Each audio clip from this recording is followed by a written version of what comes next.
Movie की starting में female lead दिखाई जाती है जो कि बता रही है कि मेरा नाम टोंगजी है, मैं एक सीनियर स्टूडेंट हूँ, यानी बहुत जल्द ग्रेजुएट होने वाली हूँ। मुझे ज़्यादा किसी से बात करना पसंद नहीं। मैं पूरे दिन क्लास से ज़्यादा लाइब्रेरी में रहती हूँ, जहाँ की एक सीट मेरे लिए बहुत ही स्पेशल है, जिसकी वजह से मुझे रोज़ सुबह जल्दी लाइब्रेरी आना होता है। लेकिन ऐसा क्यों है वो मैं बाद में बताऊंगी। बाय द वे, मेरी 3 रूममेट्स हैं, जिसमें से 2 हमेशा अपने कुछ न कुछ कामों में बिजी रहती हैं, यानी मुझसे ज़्यादा बात नहीं करती। लेकिन सिर्फ एक है जो कि मेरी अच्छी दोस्त है, जिसका नाम है फैंग, जो कि एक इन्फ्लुएंसर है एंड उसके सोशल मीडिया पर काफ़ी सारे फॉलोअर्स हैं। वैसे तो मैं एक एनिमल डॉक्टर बनना चाहती हूँ, लेकिन जब बात सर्जरी की आती है तो वो मुझसे होती नहीं, जिस वजह से मैं परेशान हूँ। पर बस मुझे एनिमल्स काफ़ी पसंद हैं, इसलिए मुझे एनिमल डॉक्टर ही बनना है। पर साथ ही मेरा एक टॉप सीक्रेट भी है जो मैं आप लोगों के साथ शेयर करना पसंद करूंगी। एक्चुअली जब मैं फर्स्ट डे कॉलेज आई थी तो तब एक लड़के पर मेरा क्रश हो गया था, जो कि एक बर्ड को वापस उसकी जगह पर रख रहा था। इसका नाम गुबिन है, जो कि बहुत ही ज़्यादा हैंडसम और काइंड है। मुझे नहीं पता था कि एक ही नज़र में मैं उसे इतना ज़्यादा पसंद करने लगूंगी, पर अब क्योंकि मैं काफ़ी ज़्यादा शाय हूँ, इसलिए मैं अपनी फीलिंग्स पूरे 4 साल से गुबिन को बता नहीं पाई हूँ, बल्कि 4 साल से अपने मन की सारी फीलिंग्स लेटर पर लिखती रहती हूँ, जो लेटर्स मैंने आज तक गुबिन को सेंड भी नहीं करे। उसका डिपार्टमेंट गार्डन डिपार्टमेंट है एंड उसका ऑफिस ठीक लाइब्रेरी की बिल्डिंग के सामने है, इसलिए तभी तो मैं सुबह जल्दी लाइब्रेरी आकर उस सीट पर बैठती हूँ जहाँ से गुबिन नज़र आता है। एंड ऐसा मैं पूरे 4 साल से कर रही हूँ। काश कभी वो दिन आए जब मैं अपनी फीलिंग्स कन्फेस कर पाऊँ, पर मुझे ऐसा लगता है कि मैं ज़िंदगी में कभी गुबिन से बात नहीं कर पाऊंगी। मैं बस खुश हो जाती हूँ उसकी एक झलक को देखकर, जिसको देखने के लिए मुझे बहुत कुछ करना पड़ता है। बाय द वे, मुझे ग्रेजुएट होने में अब सिर्फ 109 दिन बचे हैं, जिसके बाद फिर शायद मैं कभी गुबिन को देख भी नहीं पाऊंगी। लेकिन फिर तभी वो हुआ जो मैंने कभी सपने में भी नहीं सोचा था, यानी जब एक दिन मैं अपनी क्लास अटेंड करने जा रही थी कि तभी अचानक किसी वजह से गिरने वाली थी, मगर तभी गुबिन ने मुझे आकर बचा लिया। मैं शॉक थी उसे देखकर, तो वो मेरे खाए हुए एप्पल को टेस्ट करता है, फिर बाद में मुझे सॉरी करने लगा और बोला कि तुम ठीक तो हो ना, लाओ मैं तुम्हें दूसरा एप्पल लाकर देता हूँ। क्या तुम्हें पता है कि ये एप्पल ट्री एक टीचर ने काफ़ी साल पहले अपने लव को याद करते हुए लगाया था, और फिर तभी एप्पल के साथ एक नोट भी लिख कर देता है। टोंगजी उसे थैंक्स करती है और अब इससे पहले कि दोनों के बीच थोड़ी और बातें हो पाती कि तभी टीचर यहाँ आ गई, जिन्हें देखकर गुबिन जल्दी से भाग गया। टोंगजी मन ही मन बोली कि मैंने 4 साल से कितनी बार प्लानिंग करी थी गुबिन से बात करने की, पर मैं कभी इससे बात नहीं कर पाई थी, लेकिन आज अचानक इस एप्पल ट्री की वजह से हम बात कर पाए। क्या ये सच में एक लव ट्री है? फिर तो ये एप्पल मेरे लिए एक लव टोकन हुआ। अब नेक्स्ट सीन में हम देखते हैं कि टोंगजी समझ नहीं पा रही है कि गुबिन ने नोट में क्या लिखा है, क्योंकि ये लैंग्वेज काफ़ी अलग है, इसलिए लाइब्रेरी की इंचार्ज यानी मिस गू से उस लैंग्वेज के बारे में पूछती है। तो तब मिस गू ने बताया कि ये तो टाइवानीज लैंग्वेज है, जिसका मतलब है थैंक्स। टोंगजी खुश हो गई। फिर तभी मिस गू कहती हैं कि क्या तुम प्लीज़ अपने इस टाइवानीज फ्रेंड से मेरे लिए एक फेवर ले सकती हो? मैं बहुत टाइम से ताइवान के एक एड्रेस पर लेटर सेंड कर रही हूँ, लेकिन आज तक मुझे रिप्लाई नहीं आया है, इसलिए मुझे जानना है कि वो एड्रेस ठीक है या नहीं। तो तब टोंगजी इस बात के लिए मान गई, क्योंकि इस बहाने से वो गुबिन के स्टूडियो में जाकर उससे बात कर सकती है, इसलिए हिम्मत करके स्टूडियो के बाहर आ गई। लेकिन अंदर जाने की हिम्मत नहीं कर पाई कि तभी गुबिन ही बाहर आ जाता है और टोंगजी को पहचान जाता है। टोंगजी ने बता दिया कि मुझे तुमसे कुछ काम है, तो तब गुबिन कहता है कि अंदर आ जाओ। फिर जब जैसे टोंगजी अंदर आई तो पूरी जगह को देखते हुए कहती है कि आज मैं फाइनली ऑफिस को अंदर से देख पा रही हूँ, जिसको अभी तक मैंने सिर्फ लाइब्रेरी की विंडो से देखा था। मुझे बहुत अच्छा लग रहा है इस जगह पर आकर। फिर वो गुबिन को मिस गू की रिक्वेस्ट के बारे में बताती है कि मिस गू काफ़ी टाइम से इस एड्रेस पर लेटर सेंड कर रही हैं, लेकिन कोई रिस्पॉन्स नहीं आ रहा है। अगर तुम्हारा कोई दोस्त ताइवान में है तो क्या वो प्लीज़ इस एड्रेस पर जाकर बात का पता लगा सकता है, क्योंकि ये बात मिस गू के लिए बहुत ही इंपॉर्टेंट है। तो तब गुबिन इस बात के लिए मान गया।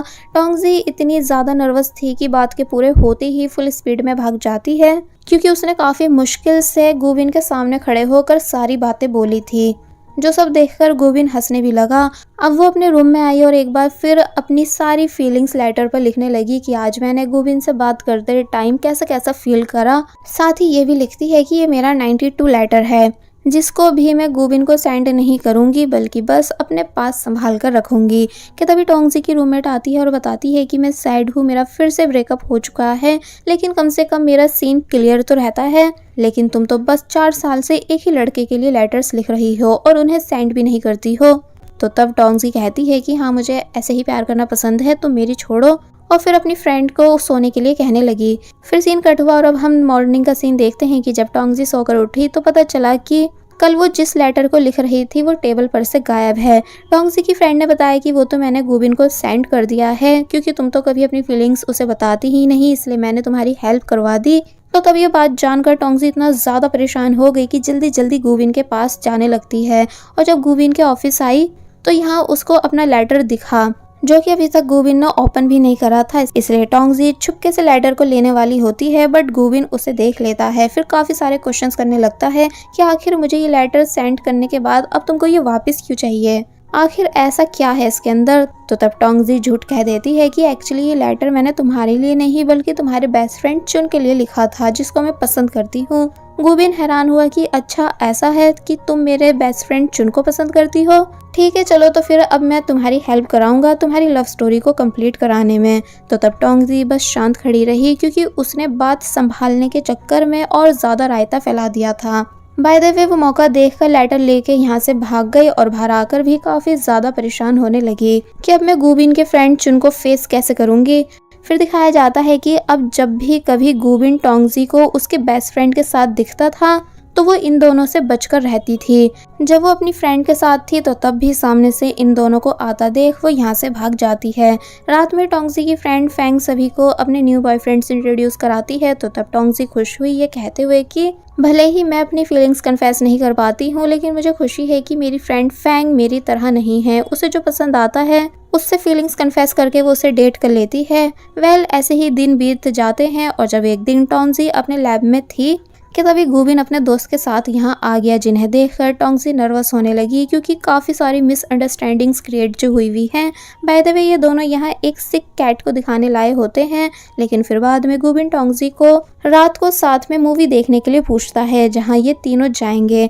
एक्चुअली वो ऐसा इसलिए कर रहा है ताकि चुन और टोंगजी एक दूसरे के क्लोज आ सकें। लेकिन शाम हो जाती है एंड टोंगजी मूवी देखने नहीं जाती। तो तब फैंग टोंगजी को समझाती है कि भले ही अभी गुबिन सिचुएशन को गलत समझ रहा है, लेकिन तुम तब भी मूवी देखने जाओ ताकि तुम ज़्यादा से ज़्यादा टाइम गुबिन के साथ स्पेंड कर सको और उसकी अच्छी दोस्त बन जाओ। तो तब टोंगजी मान जाती है। फिर अब हम उसको चुन और गुबिन के साथ थिएटर में देखते हैं।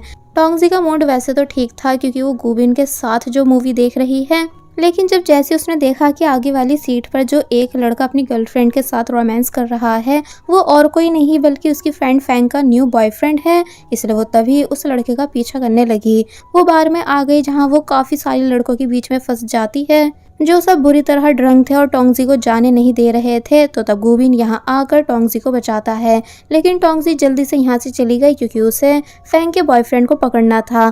जब वो वॉशरूम में आई तो यहाँ वो छुपकर उन दोनों की वीडियो रिकॉर्ड कर लेती है, लेकिन तभी फैंग का बॉयफ्रेंड और प्रेजेंट गर्लफ्रेंड ये दोनों उससे वीडियो रिकॉर्ड करते हुए देख लेते हैं। तीनों के बीच लड़ाई होने लगी और जब वो लड़की टोंगजी को मारने ही वाली थी, लेकिन तभी गुबिन यहाँ आ जाता है, जिसने उस लड़की का हाथ पकड़ लिया एंड टोंगजी से पीछे हटने के लिए बोलने लगा। फिर बस होना क्या था, गुबिन और फैंग के बॉयफ्रेंड के बीच काफी बुरी तरह फाइट होने लगती है। तो वहीं टोंगजी की उस लड़की से काफी बुरी फाइट हो रही थी। चारों एक दूसरे को मारते जाते हैं, लेकिन जब जैसी चुन यहाँ आया अपने दोस्तों की मदद कराने, लेकिन तभी गार्ड्स भी यहाँ आ गए, जिस वजह से इन सभी को भागना पड़ा। ये तीनों गुबिन के ऑफिस में आ गए, जहाँ टोंगजी गुबिन की इंजरीज पर मेडिसिन लगा रही थी। लेकिन जब गुबिन भी टोंगजी की चोट पर मेडिसिन लगाता है तो तब टोंगजी काफी ज्यादा नर्वस हुई, क्योंकि ये दोनों एक दूसरे के काफी ज्यादा क्लोज थे, लेकिन फिर तभी एक दूसरे से दूर हो जाते हैं। नेक्स्ट डे टोंगजी परेशान है कि अब मैं फैंग को कैसे उसके बॉयफ्रेंड की वीडियो सेंड करूं, मतलब उसे अजीब लगेगा कि मुझे उसके बॉयफ्रेंड के बारे में ऐसा कुछ पता चला है। तो तब गुबिन कहता है कि कोई नहीं, लाओ मैं वीडियो सेंड कर देता हूँ, क्योंकि मैं तो तुम्हारी फ्रेंड के लिए अननोन हूँ ना। और फिर तभी उसने वीडियो सेंड कर दी। वेल अब नेक्स्ट सीन में हम देखते हैं कि गुबिन टोंगजी के साथ मिस गो के घर आया है और बता रहा है कि जिस एड्रेस के बारे में आपने पता करने के लिए बोला था उसका मैंने पता करवा लिया है। एक्चुअली आप जिस पर्सन के लिए वहाँ लेटर सेंड करती थी वो अब वहाँ नहीं रहते हैं बल्कि अपना घर शिफ्ट कर चुके हैं। तो ये सुनकर मिस गो उदास होने लगी। फिर इन दोनों को अपनी स्टोरी बताती हैं कि एक लड़का कॉलेज टाइम में मुझे काफ़ी ज़्यादा पसंद करता था, मैं भी उसे पसंद करती थी, लेकिन हम दोनों कभी अपनी फीलिंग्स एक दूसरे से कन्फेस नहीं कर पाए। बहुत टाइम बीत गया, फिर अभी कुछ साल पहले मेरे पास उस पर्सन के लेटर्स आए जिसने मुझे बताया कि वो मुझे कितना ज़्यादा लाइक करता था। साथ ही उसने मुझे एक टाइवानीज़ ओल्ड सॉन्ग भी डेडिकेट करा था। लेकिन अब क्योंकि वो सभी लेटर्स टाइवानीज़ में लिखे हुए थे और ताइवान से ही मेरे पास आए थे, इसलिए मैंने उन लेटर्स को समझने में काफ़ी टाइम लगा दिया और जब खुद से लेटर सेंड करे तो मुझे कोई रिस्पांस नहीं मिला।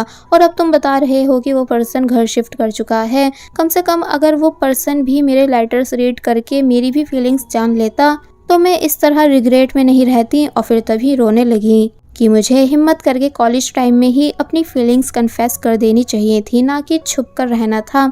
तो तब गुबिन और टोंगजी इन दोनों को मिस गू के लिए बुरा फील होने लगता है। टोंगजी जब वापस घर जा रही होती है तो यही सब बातें सोच सोच कर परेशान थी कि कहीं एक दिन मैं भी मिस गू की तरह रिग्रेट में नहीं रह जाऊं। इसलिए मुझे हिम्मत करके अपनी फीलिंग्स गुबिन से जल्द कन्फेस कर देनी चाहिए। लेकिन अब क्योंकि मिस गू ने बताया था कि उन्हें उनके लवर ने एक ओल्ड सॉन्ग डेडिकेट करा था जिसकी सीडी उन्हें आज तक कहीं मिली ही नहीं, इसलिए इस चीज़ में ये दोनों उनकी हेल्प कराते हैं। यानी काफ़ी सर्चिंग के बाद फाइनली उस सीडी को मिस गू के लिए ढूंढ लेते हैं। और जब मिस गू ने फाइनली वो सॉन्ग सुना तो वो काफ़ी ज़्यादा इमोशनल और खुश हो गई और अपने लवर को मिस करने लगी, क्योंकि वो सॉन्ग की एक एक प्यार भरी लाइंस को फील कर पा रही होती हैं। साथ ही उन्होंने दिल से इन दोनों को थैंक्स भी करा, तो तब ये दोनों भी खुश हो जाते हैं। अब नेक्स्ट सीन में दिखाया गया है कि गुबिन ने इस बार अपने दोस्त चुन और टोंगजी की अकेले में डेट अरेंज कराई थी, जहां चुन सीरियस नज़र आ रहा था। फिर बोला कि माफ़ करना, अब मैं जो कहने जा रहा हूँ उसकी वजह से शायद तुमको कई रातों तक नींद नहीं आए, लेकिन मेरा सच बताना भी ज़रूरी है, और वो ये है कि मैं तुम्हें पसंद नहीं करता हूँ बल्कि तुम्हारी फ्रेंड फैंग को पसंद करता हूँ। टोंगजी खुश हो गई इस बात को सुनकर, क्योंकि वो कौन सा चुन को पसंद करती थी, इसलिए बता देती है कि और मैं भी किसी और को पसंद करती हूँ। तो कुछ इस तरह इन दोनों के बीच की मिसअंडरस्टैंडिंग ख़त्म हो गई।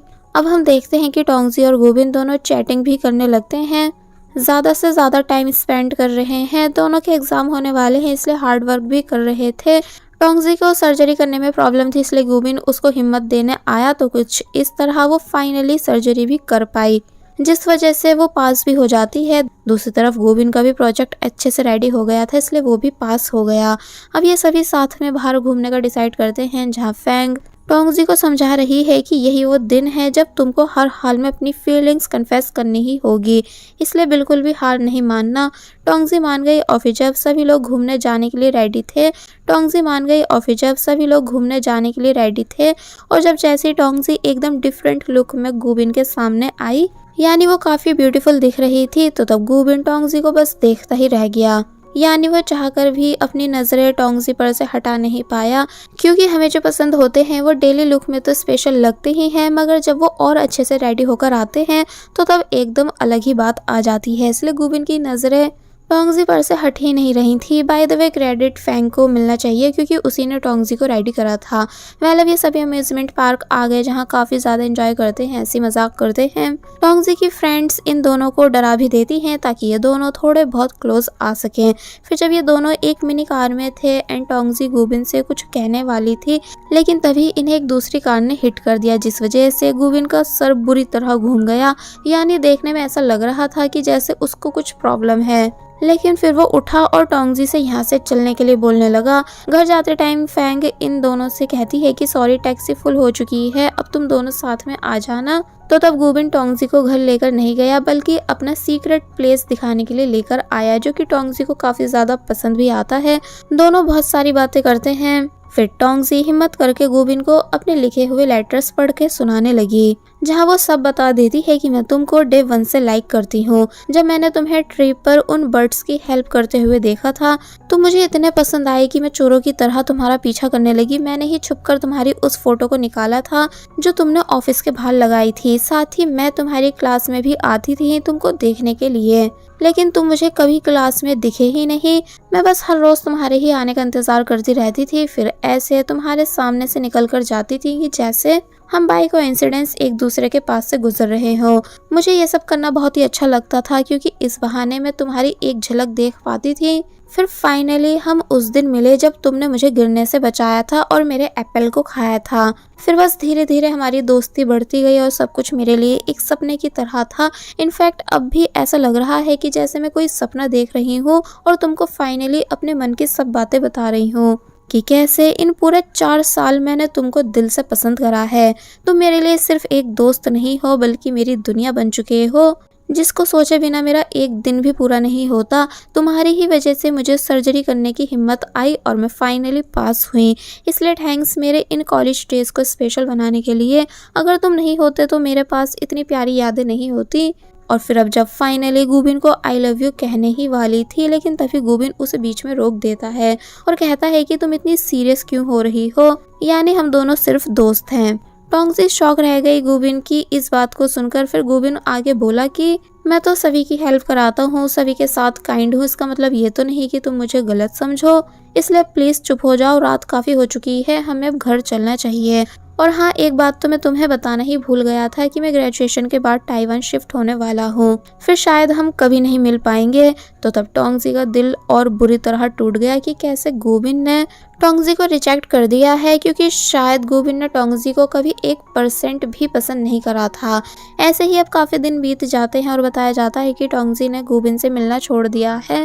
वो पूरे दिन उदास रहती है, पहले की तरह शांत हो चुकी है, ना ही किसी से बात करना, ना ही किसी से मिलना, ना ही कभी हंसना, क्योंकि उसे रिजेक्ट होने से ज्यादा दुख इस बात का था कि गुबिन ने उसे आई लव यू तक कहने नहीं दिया था, जो कि टोंगजी का कहने का कब से मन था। टोंगजी इतना ज्यादा टूट चुकी थी कि जैसे उसकी दुनिया ही खत्म हो चुकी हो, बस पूरे टाइम अकेले ही रहने लगी। ऐसे ही अब ग्रेजुएशन से पहले पार्टी डे दिखाया जाता है जहाँ गुबिन भी था, लेकिन गुबिन और टोंगजी एक दूसरे से बिल्कुल नहीं मिलते, ना ही कोई बात करते हैं। अब हम ग्रेजुएशन डे देखते हैं जहाँ सब लोग बहुत ज़्यादा खुश होते हैं, लेकिन सिर्फ टोंगजी थी जिसे किसी भी बात की कोई खुशी नहीं थी। वो बस बहुत ज़्यादा उदास होती है और जब यहाँ से जा रही थी कि तभी उसने देखा कि गुबिन के प्रोजेक्ट को फर्स्ट रैंक मिली है। साथ ही उसने अपना सिंगल फोटो नहीं बल्कि टोंगजी के साथ वाले फोटो को पेस्ट करा रखा है। टोंगजी शॉक रह गई कि क्या मैं गुबिन के लिए थोड़ी बहुत स्पेशल हूँ, अगर हाँ तो ये बात छुपा क्यों रहा है। इसलिए तभी बॉयज हॉस्टल आ जाती है गुबिन से बात करने के लिए, लेकिन चुन ने बताया कि गुबिन तो एयरपोर्ट जा चुका है। तो तब टोंगजी एयरपोर्ट पर भागती हुई आई एंड जोर से गुबिन को पुकारने लगी। गुबिन हैरान था टोंगजी को देखकर, फिर टोंगजी डायरेक्ट जोर से गुबिन को आई लव यू कहने लगती है, यानी साफ साफ बता देती है कि हाँ, मैंने इन 4 सालों में तुमको पागलों की तरह प्यार करा था, लेकिन मुझे बदले में तुमसे कुछ नहीं चाहिए। मैं बस तुम्हें खुश देखना चाहती हूँ और चाहती हूँ कि तुम जिस भी किसी लड़की को पसंद करो उसके साथ खुश रहो। अगर आज मैं तुमसे ये सब नहीं कहती तो मुझे भी मिस गू की तरह रिग्रेट रहता। तो तब गुबिन बस टोंगजी को देखते हुए स्माइल करता है, यानी कोई रिप्लाई नहीं देता, क्योंकि वो खुश है कि टोंगजी अब ब्रेव बन चुकी है। फिर तभी सीन कट हुआ, स्टोरी को पूरे 1 साल के बाद दिखाया गया, जहाँ आज टोंगजी अपनी रूममेट से मिली और हमें पता चला कि अब फैंग और चुन दोनों कपल बन चुके हैं। बाकी की फ्रेंड्स भी अपनी लाइफ में अच्छा कर रही थी, साथ ही टोंगजी भी काफी ज्यादा सक्सेसफुल बन चुकी थी। अब जब वो रात में घर जा रही थी तो बताने लगी कि मिस गू की डेथ हो चुकी है, जिसका मुझे दुख है। फिर तभी टोंगजी का गुबिन की जगह देखने का मन करा, इसलिए वो गुबिन के सीक्रेट प्लेस पर आ गई, जहाँ की कंडीशन अब पहले की तरह ठीक नहीं थी, बस ओके थी। हैरानी की बात यह थी कि यहाँ लेटर बॉक्स के अंदर टोंगजी को एक लेटर मिला, जो कि और किसी ने नहीं बल्कि गुबिन ने रखा हुआ था, वो भी टोंगजी के लिए। इसलिए वो उस लेटर को जल्दी से रीड करने लगती है। फिर तभी शॉक रह गई ये जानकर कि इसमें गुबिन ने अपनी फीलिंग्स कन्फेस करी हुई हैं। गुबिन सबसे पहले तो ये बताता है कि जब मैं मिस गू के लवर के घर गया था मतलब जहाँ वो शिफ्ट हो चुके थे वहाँ, तो मुझे पता चला था कि उनकी डेथ हुए हुए काफ़ी साल हो चुके हैं और उनके सामान में मुझे काफ़ी सारे लेटर्स मिले थे जो कि मैंने मिस गू को लाकर दे दिए थे, क्योंकि वो सभी मिस गू के लिए थे। एंड ये सभी वो लेटर्स थे जो मिस गू के लवर ने शुरुआत से मिस गू के लिए लिखे थे। मिस गू काफ़ी ज़्यादा उदास थी, लेकिन फिर मैंने उनको समझाया कि अब उनके लवर की सोल हैप्पी होगी क्योंकि आप तक ये सब बातें पहुंच चुकी हैं। हमने उन लेटर्स को बोट बनाकर पानी में बहा दिया। फिर मुझे दिन रात बस वो आवाज़ें सुनाई दी जब तुमने मुझे आई लव यू बोला था। फिर गोविंद सबसे बड़ा सीक्रेट रिवील करता है कि जिस दिन तुमने मुझे पहली बार देखा था तो उस दिन मैंने भी तुम्हें पहली बार देखा था और मुझे भी तुमसे पहली नज़र वाला प्यार हो गया था, क्योंकि तुम्हारा ब्राइट फेस उस भीड़ में अलग ही दिख रहा था, जिसकी आंखों में मेरे लिए फिक्र थी कि कहीं मैं गिर नहीं जाऊं। इसलिए उस दिन से तुम भी मुझे पसंद आ गई थी। मैं तुमको देखने के खातिर तुम्हारी क्लास में आता था, लेकिन उस टाइम तुम मुझे देखने के लिए मेरी क्लास में आई हुई होती थी। तो कुछ इस तरह इतने पास होते हुए भी हम दोनों एक दूसरे से मिल नहीं पाए। और जब तुम ट्रिक लगाकर मुझे छुपके से देखने आती थी तो मैं भी तुम्हें फुल नोटिस करता था। लेकिन अफसोस की बात है कि मैं कभी हिम्मत नहीं कर पाया। लेकिन फिर आखिरकार मैं तुमसे उस दिन मिला जब मैंने तुम्हें गिरने से बचाया था। मैं जानबूझकर तुम्हारे पास आया था क्योंकि मैं तुमसे बात करना चाहता था। मैंने भी ट्रिक लगाकर तुम्हें चिट पर टाइवानीज लिखकर दी थी, इस उम्मीद से कि इसका आंसर पूछने तुम मेरे पास बार बार आओगी। लेकिन मुझे नहीं पता था कि तुम उसी दिन उन वर्ड्स का मतलब पता कर लोगी। फिर जैसे जैसे हम साथ रहते गए हमारा प्यार और गहरा होता गया और मैं काफ़ी ज़्यादा खुश था तुम्हें पाकर कि जैसे अब हम हमेशा ही साथ में रहेंगे। लेकिन ज़िंदगी ने मेरे साथ मजाक कर दिया। यानी मुझे ग्रेजुएशन के 1 महीने पहले पता चला कि मुझे ब्रेन ट्यूमर है और मेरे पास अब बहुत ही कम टाइम बचा है। मैं इस बात को जानकर बुरी तरह टूट गया था। मेरी ज़िंदगी की सारी उम्मीदें ख़त्म हो गई थी, इसलिए मैं काफ़ी ज़्यादा रोया भी था और ड्रिंक भी करने लगा था। लेकिन जब भी मैं तुम्हें देखता था तो मेरे अंदर जीने की उम्मीद आने लगती थी, यानी मैं खुश होता था। इसलिए मैंने इन आखिरी के दिनों को तुम्हारे साथ स्पेंड करने का डिसाइड करा। पर जब मुझे फील हुआ कि तुम ही मुझे मेरे ही जितना प्यार करती हो और तुम्हारे लिए मुझे भूलना मुश्किल होगा, इसलिए उस दिन मैंने तुम्हें बीच में ही रोक दिया था, यानी पूरी बात नहीं कहने दी थी ताकि तुम मेरी वजह से परेशान नहीं हो। शायद जब तक तुम्हें ये लेटर मिले तब तक मैं इस दुनिया से जा चुका हूँ, पर तुम्हारा थैंक्स मेरे आखिरी के दिनों को ब्यूटीफुल बनाने के लिए और इतनी सारी प्यारी यादें देने के लिए। टोंगजी काफ़ी ज़्यादा उदास होती है क्योंकि ऑफ कोर्स ये बात टोंगजी के लिए किसी सदमे से कम नहीं थी कि गुबिन हमेशा के लिए दुनिया से जा चुका है। उसकी नज़र एक पेंटिंग पर गई जिसे जब जैसी टोंगजी ने देखा तो वो बुरी तरह सरप्राइज रह गई, क्योंकि ये पेंटिंग और किसी की नहीं बल्कि टोंगजी की ही थी। इसका मतलब वो जब भी लाइब्रेरी की विंडो से गुबिन को देखती थी तो गुबिन भी टोंगजी को फुल नोटिस करता था। कि तभी गुबिन की आवाज़ आई जो कि टोंगजी को पुकार रहा है। मुड़कर देखने पर पता चला कि ये गुबिन की सोल है, जिसको देखकर टोंगजी भी काफ़ी ज़्यादा खुश हुई क्योंकि इन दोनों ने ही अपनी अपनी फीलिंग्स को कन्फेस कर दिया था। यानी मिस गू और उनके लवर की तरह बातों को अपने मन में रखकर कोई रिग्रेट नहीं रखा। और बस फिर इसी हार्ट टचिंग सीन के साथ ये मूवी यहीं पर एंड हो जाती है। सो आप सभी को ये मूवी कैसी लगी हमें कमेंट सेक्शन में ज़रूर बताएं। और क्या आप लोगों ने भी अपने अपने फेवरेट पर्सन से सीक्रेट रखे हुए हैं? अगर हाँ तो आप कमेंट सेक्शन में अपने अपने क्रश की स्टोरी शेयर कर सकते हो। कम से कम यहाँ तो मन हल्का हो ही जाएगा। बाकी स्टोरी हमें ये सिखाती है कि अगर हमको कोई पर्सन काफ़ी ज़्यादा पसंद है जिसे लेकर हम सीरियस हैं तो हमें अपनी फीलिंग्स को कन्फेस कर देना चाहिए ताकि बाद में मन में कोई भी रिग्रेट नहीं रहे। बाय द वे जाने से पहले नेक्स्ट एक्सप्लेनेशन के लिए वीडियो को लाइक और हमारे चैनल यानी बेबो एक्सप्लेन को सब्सक्राइब ज़रूर करें। मिलते हैं दूसरी लव स्टोरी के साथ। So keep supporting us and thank you so much.